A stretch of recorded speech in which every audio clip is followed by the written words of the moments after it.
بچہ تھا جو اپنے پہلے روزے کے لیے بہت خوش تھا۔ اس کے والدین نے اسے رمضان کی برکتوں کے بارے میں بتایا اور وہ خود اسے محسوس کرنا چاہتا تھا۔ پہلے روزے کی صبح وہ سحر کرنے کے لیے والدین کے ساتھ جاگا۔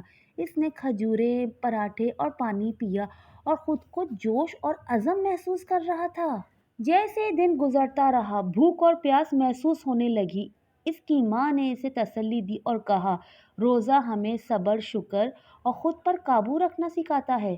احمد نے دیکھا کہ اس کے والد نماز اور قرآن پاک کی تلاوت کر رہے ہیں اور غریبوں کی مدد کر رہے ہیں۔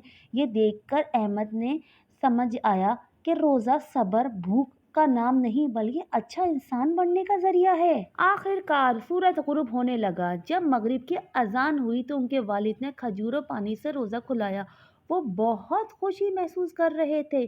ان کے والد نے انہیں گلے لگایا اور پیار کیا اور کہا، اللہ روزہ خلوص نیت سے رکھنے والوں کو بہترین انعام دیتا ہے۔ احمد کو احساس ہوا کہ روزہ ایک عظیم نعمت ہے جو صبر، مہربانی اور شکر گزاری سکھاتا ہے۔